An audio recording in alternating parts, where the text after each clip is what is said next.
नमस्कार मित्रों, आपकी अपनी कोचिंग सुमन हिंदी क्लास में आपका हार्दिक अभिनंदन है। आज मैं टीजीटी पीजीटी हिंदी के 25 अति महत्वपूर्ण प्रश्न लेकर आपके समक्ष उपस्थित हूँ। जैसा कि आपको पता होगा, इस चैनल के माध्यम से 500 प्रश्नों की सीरीज चलाई जा रही है। तो ये हमारा 14वां वीडियो है। देखते हैं इन 25 प्रश्नों को। प्रश्न 1, भ्रमर गीत परंपरा में भंवर गीत की रचना की है। 1 नंददास, 2 रत्नाकर, 3 सूरदास, 4 ब्रजवासी दास। इसका विकल्प 1 सही है, नंददास। तो मित्रों, नंददास जी ने भंवर गीत की रचना की है। भंवर गीत या भ्रमर गीत किसे कहते हैं? जब भगवान श्री कृष्ण गोकुल से मथुरा चले जाते हैं और उद्धव किसका निराकार ईश्वर का योग का संदेश लेकर आते हैं, किसके पास? गोपियों के पास। तो गोपियों और जैसे उद्धव क्या कहते हैं कि निराकार ईश्वर को स्वीकार कर लो, योग को स्वीकार कर लो। गोपियाँ इसका विरोध करती हैं। वो भगवान श्री कृष्ण को मनसा वाचा कर्मणा सबसे चाहती हैं, उनके अलावा किसी अन्य ईश्वर की आराधना नहीं कर सकती। एक तरह से मित्रों, सही माने पूछो तो यहाँ पर निर्गुण ईश्वर पर सगुण ईश्वर की विजय दिखाई गई है।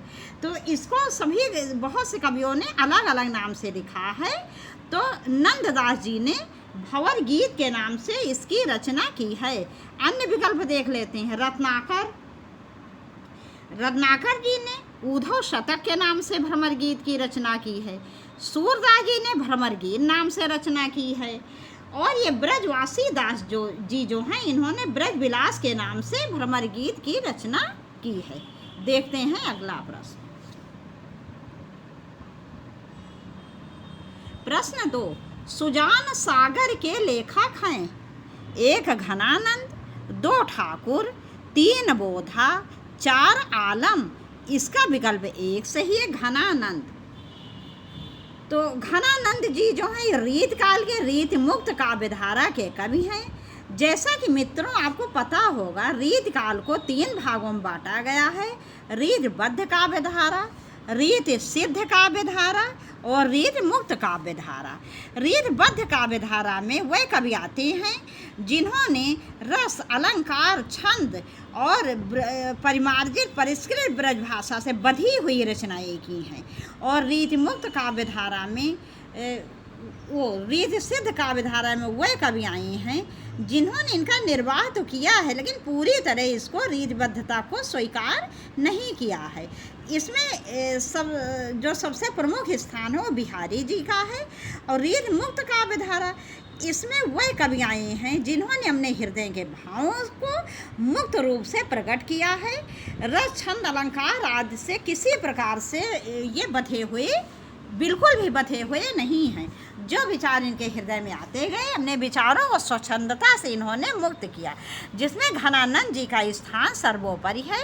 वैसे सभी रीति मुक्त काव्यधारा के कवि हैं। ठाकुर, बोधा, आलम जिनने दिए हैं, लेकिन घनानंद जी का नाम इसमें सर्वोपरि है। तो सुजान सागर इनकी रचना है। जैसे कि आपको पता होगा कि ये सुजान शब्द का प्रयोग इन्होंने 2 बार किया है। एक तो सुजान नामक वेश्या थी जिससे ये प्रेम करते थे, लेकिन जब वेश्या से इसको मैं बहुत ज़्यादा डिटेल्स में अभी नहीं बताऊंगी क्योंकि हमें समय का भी ध्यान रखना है। लेकिन वेश्या तो वेश्या ही होती, बस आप इतना समझ लो, जब उससे इन्हें एक प्रकार से धोखा मिला तब इन्होंने सुजान शब्द का प्रयोग ये भगवान श्री कृष्ण के लिए करने लगे। तो सुजान सागर जो है ये घनानंद जी की रचना है।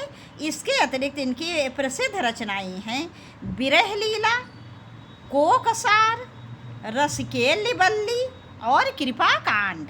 अगला प्रश्न 3,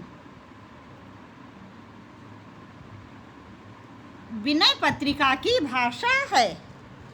1 अवधी, 2 ब्रज भाषा, 3 ब्रज मिश्रित अवधी, 4 खड़ी बोली। इसका विकल्प 2 सही है, ब्रज भाषा। तो मित्रों, तुलसीदास जी के प्रामाणिक ग्रंथों की संख्या 12 है और इन्होंने अवधी और ब्रज दोनों ही भाषाओं को अपनाया है।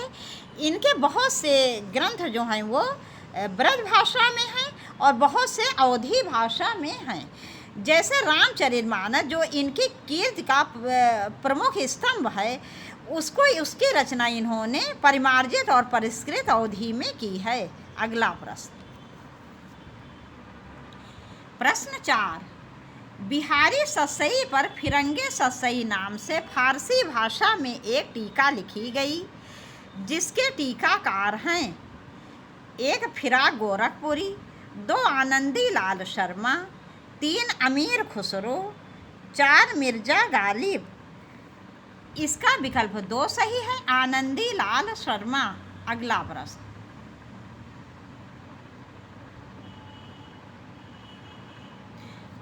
देखते हैं अगला प्रश्न।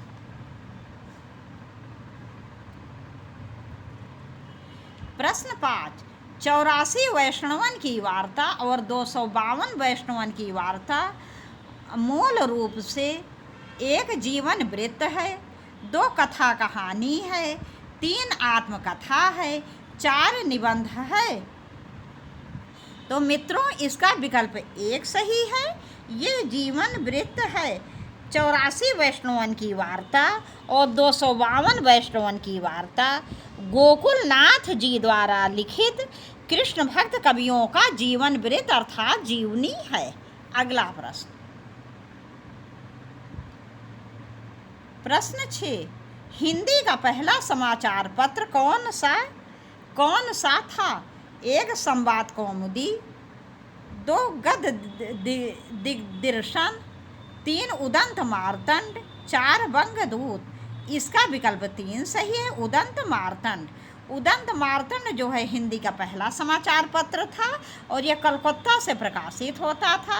जुगल किशोर जी जो है इसके संपादक थे और इसका समय क्या था? इसका समय था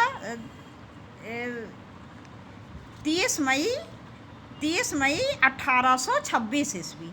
30 मई 1826 ईस्वी इसका समय था। देखते हैं अगला प्रश्न।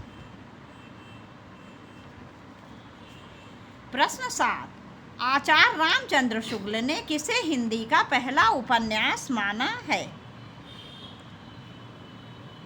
1 देवरानी जेठानी की कहानी, 2 परीक्षा गुरु, 3 भाग्यवती, 4 नूतन ब्रह्मचारी।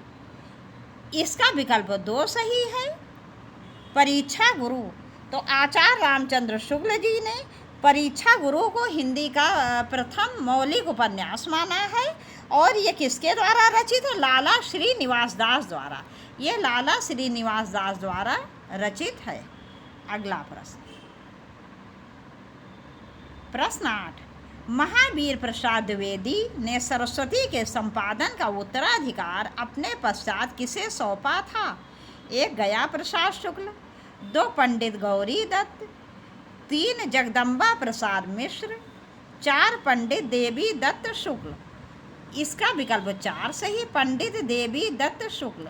तो महावीर प्रसाद द्विवेदी जी ने 1903 से 1920 ईस्वी तक सरस्वती पत्रिका का संपादन किया और अपने बाद इन्होंने पंडित देवी दत्त शुक्ल को सरस्वती पत्रिका के संपादन का उत्तराधिकार दिया। अगला प्रश्न, प्रश्न 9, सुदामा चरित के लेखक हैं? 1 सूरदास, 2 नंददास, 3 रत्नाकर, 4 इनमें से कोई नहीं। इसका विकल्प 2 सही है, नंददास।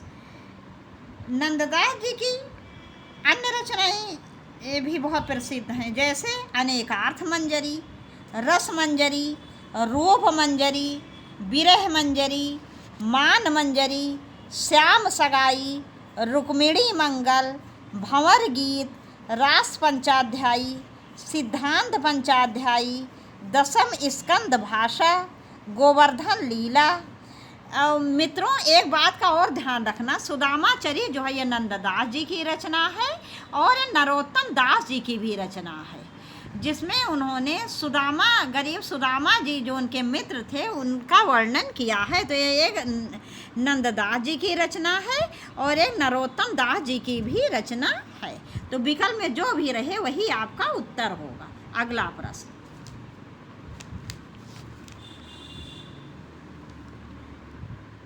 प्रश्न 10, आचार्य महावीर प्रसाद द्विवेदी रचित अर्थशास्त्र विषय का अर्थ है। 1 अर्थशास्त्र की भूमिका, 2 आर्थिक व्यवस्था, 3 भारतीय अर्थनीति, 4 संपत्ति शास्त्र। इसका विकल्प 4 सही है, संपत्ति शास्त्र। अगला प्रश्न, प्रश्न 11, प्रगतिशील लेखक संघ की स्थापना लंदन में किसके प्रयत्न से हुई थी? 1 प्रेमचंद, 2 निर्मल वर्मा, 3 मुल्कराज आनंद व सज्जाद जहीर, 4 नागार्जुन व केदारनाथ अग्रवाल।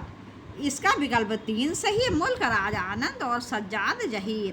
तो प्रगतिशील लेखक संघ की स्थापना लंदन में मुल्कराज आनंद और सज्जाद जहीर के प्रयत्न से हुई थी, और भारत में ये लखनऊ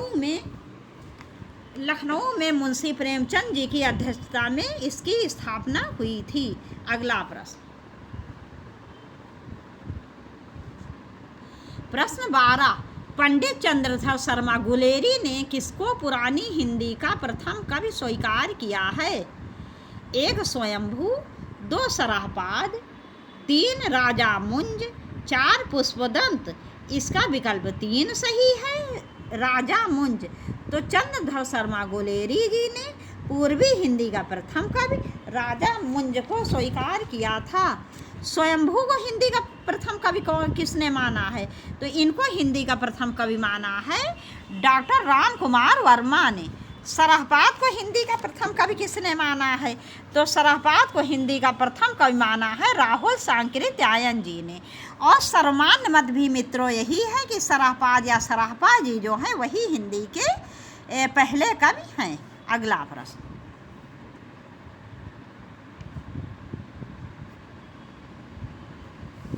प्रश्न 13, नवीन रिपोर्टार्ज परंपरा किस रचना से आरंभ होती है?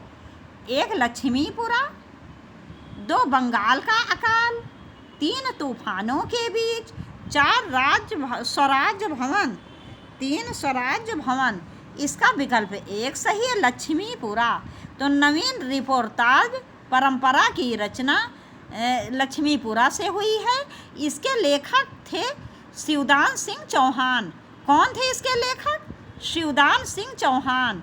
ये बंगाल का अकाल और तूफानों के बीच ये रागे राघव जी द्वारा रचित रिपोर्टाज है। ये बंगाल का भीषण अकाल जो था 1941 में हुआ था, और यह रिपोर्टाज 1943 से 1944 में लिखा गया तथा और ये कहाँ विशाल भारत नामक जो मासिक पत्रिका थी उसमें प्रकाशित हुआ। और रागे राघव ने ये जो है तूफानों के बीच इसकी रचना की थी 1946 में। देखते हैं अगला प्रश्न।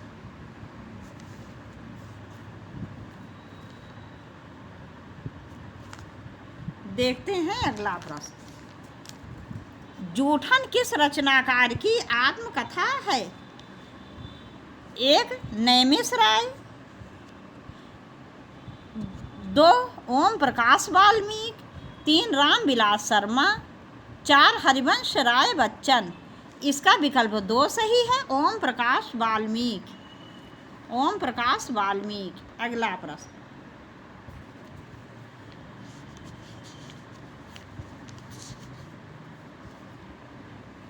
प्रश्न 15। किस रासो ग्रंथ को आल्हा खंड के नाम से जाना जाता है?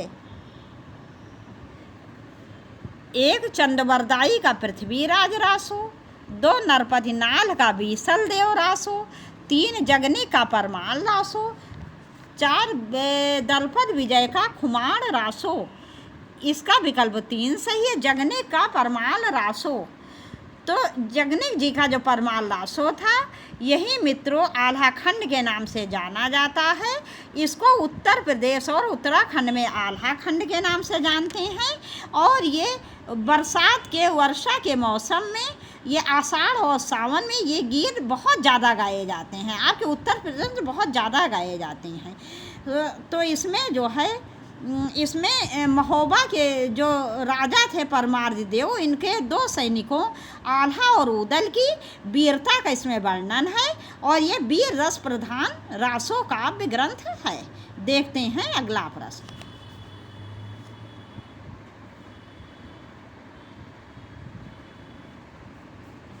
कबीर दास दिल्ली सल्तनत के शासकों में किसके समकालीन थे? 1 इल्तुतमिश, 2 अलाउद्दीन खिलजी, 3 सिकंदर लोदी, 4 बहलोल लोदी। इसका विकल्प 3 सही है, सिकंदर लोदी। इसका विकल्प 3 सही है, सिकंदर लोदी। तो मित्रों, कबीरदास जी का जन्म 1455 में हुआ था। कहाँ हुआ था? वाराणसी में हुआ था। वाराणसी में इनका जन्म हुआ था, लहरतारा नामक स्थान पर। और ये जैसा कि आपको पता होगा, एक विधवा ब्राह्मणी के गर्भ से इनका जन्म हुआ था। तो उन्होंने क्या दिया था, इनको एक तरह से फेंक दिया था। तो नीमा और नीरू नाम के जुलाहा दंपति जो थे, उन्हीं ने इनका पालन पोषण किया था। ये दिल्ली सल्तनत के शासक सिकंदर लोदी के समकालीन थे। और इनके गुरु कौन थे? इनके गुरु ही बहुत पूछे जाते हैं। इनके गुरु थे रामानंद जी। और इनकी रचनाओं का संग्रह बीजक नाम से जाना जाता है, जिसमें इनकी 3 रचनाएं संकलित हैं, साखी, शबद और रामायणी। कौन सी 3 रचनाएं संकलित हैं? साखी, शबद और रामायणी। अगला प्रश्न।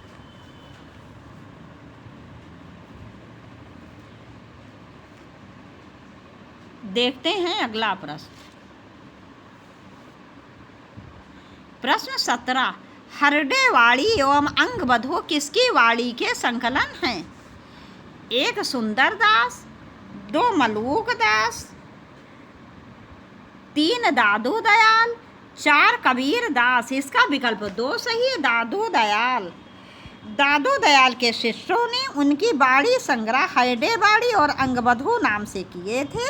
वर्तमान युग में अजमेर, काशी, जयपुर और प्रयाग से इनके संस्करण प्रकाशित हुए हैं। अगला प्रश्न।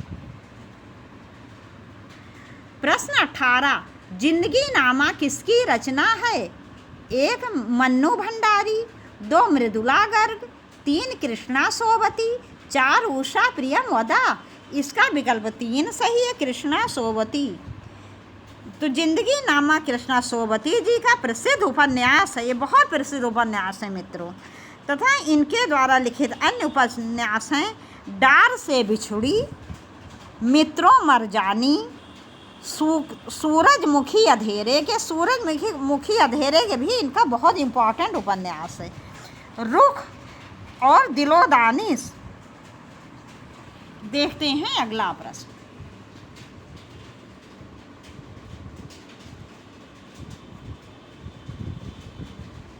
प्रश्न 19। मित्रों, मैं एक बार कृष्णा सोबती जी के उपन्यास फिर से रिपीट कर दे रही हूँ, तो क्योंकि ये बहुत इम्पॉर्टेंट हैं। इनके उपन्यास बहुत पूछे जाते हैं। तो जिंदगी नामा तो इनका सबसे प्रसिद्ध उपन्यास है। इसके अतिरिक्त डार से बिछुड़ी, मित्रों मरजानी, सूरजमुखी अधेरे के, जिंदा रुख और दिलोदानिश, ये इनके प्रसिद्ध उपन्यास हैं। अगला प्रश्न। प्रश्न 19। मीराबाई का मलाल किसकी कृति है?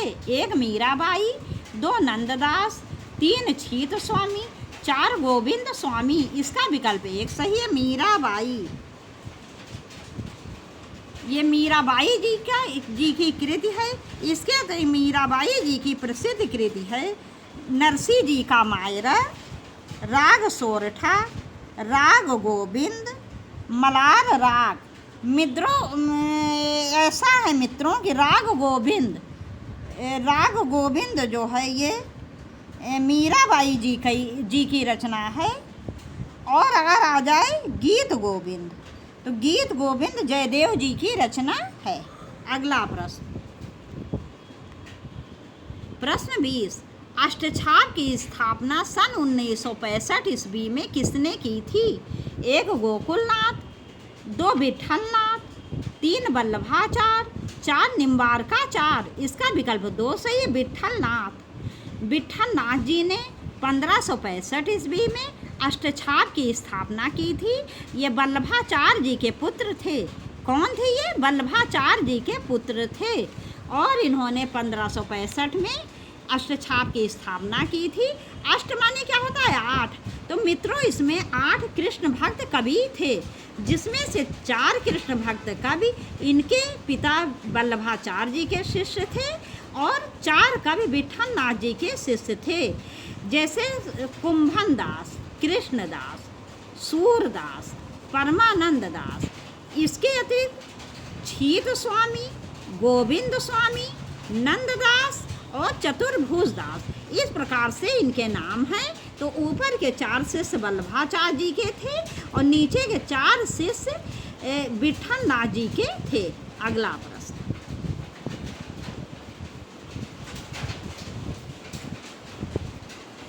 प्रश्न 21, तत्वदीप निबंध किसकी रचना है? 1 वल्लभाचार्य, 2 निम्बारकाचार्य, 3 नाभादास, 4 नंददास, इसका विकल्प 1 सही है वल्लभाचार्य। अगला प्रश्न, प्रश्न 22, रूप जीवा उपन्यास है। 1 लक्ष्मी नारायण डाल का, 2 लक्ष्मी नारायण शर्मा का, 3 राजेंद्र यादव का, 4 अमृतलाल नागर का, इसका विकल्प 1 सही है लक्ष्मी नारायण लाल का, लक्ष्मी नारायण लाल का। अगला प्रश्न, प्रश्न 23, निम्नलिखित में से अमृत राय का उपन्यास है। 1 विषाद मठ, 2 बीज, 3 हुजूर, 4 दुख मोचन, इसका विकल्प 2 सही है बीज। अगला प्रश्न, प्रश्न 24, मनीषी की लोक यात्रा किसकी जीवनी है? 1 प्रेमचंद की, ये मित्रों प्रेमचंद होगा, ये माँ गलत, अच्छा प्रेमचंद, हाँ आधा ना ही है, आधा ना है, लेकिन इसमें थोड़ा ये ऊपर रहना चाहिए था बिंदी, क्योंकि पंचम वर्ण को अनुस्वार माना गया है। चलो कोई बात नहीं, थोड़ी टाइपिंग की मिस्टेक है। तो 1 प्रेमचंद की, 2 निराला की, 3 कविनाथ गोपीराज की, 4 शरत चंद्र की, तो इसका विकल्प 3 सही है कविनाथ गोपीराज की। ये मनीषी की लोक यात्रा भगवती प्रसाद सिंह के द्वारा प्रणीत, ये किसके द्वारा लिखी गई? भगवती प्रसाद सिंह द्वारा प्रणीत या लिखी गई कविनाथ गोपीराज की जीवनी है। अन्य जीवनी यहाँ देख लेते हैं। प्रेमचंद की जीवनी का क्या नाम है? तो प्रेमचंद की जीवनी का नाम है कलम का सिपाही, जो इनके पुत्र अमृत राय ने लिखा था। इसके अतिरिक्त निराला जी की जीवनी का क्या नाम है? निराला की साहित्य साधना, जो रामविलास शर्मा जी ने लिखी है। और इसके अतिरिक्त शरतचंद्र की जीवनी क्या नाम है? आवारा मसीहा, जो कि विष्णु प्रभाकर जी द्वारा रचित है। अगला प्रश्न, प्रश्न 25 तथा इस वीडियो का अंतिम प्रश्न, लोहे के दीवार के दोनों ओर किसकी कृति है? लोहे के दीवार के दोनों ओर किसकी कृति है? 1 अज्ञेय, 2 यशपाल, 3 सत्यदेव परिव्राजक, 4 राहुल सांकृत्यायन, इसका विकल्प 2 सही है यशपाल। तो लोहे की दीवार के दोनों ओर यशपाल जी द्वारा रचित यात्रा वृत्तांत विधा की रचना है। कौन सी विधा की रचना है? यात्रा वृत्तांत विधा की रचना है। इसमें मित्रों पूंजीवाद व साम्यवाद शासन व्यवस्था के पारंपरिक अंतर को उद्घाटित किया गया है। इसके अतिरिक्त राह बीती इनका एक और प्रसिद्ध यात्रा वृत्तांत है। अब यहीं पर ये वीडियो समाप्त कर रहे हैं। मुझे पूरा विश्वास है सभी प्रश्न आपको बहुत पसंद आएंगे और अच्छी तरह समझ में भी आएंगे। अगर किसी प्रश्न में कोई प्रॉब्लम हो तो आप कमेंट्स कीजिए, आपकी समस्या का समाधान किया जाएगा। और वीडियो को ज़्यादा से ज़्यादा शेयर करिए। यदि आपने चैनल को सब्सक्राइब ना किया हो तो प्लीज़ सब्सक्राइब कर दीजिएगा। अगर सब्सक्राइब कर दिया हो तो सब्सक्राइब मत करिएगा, नहीं तो अनसब्सक्राइब हो जाएगा। आपसे जल्दी ही मिलेंगे TGT PGT हिंदी के बहुत अच्छे प्रश्नों के साथ। नमस्कार।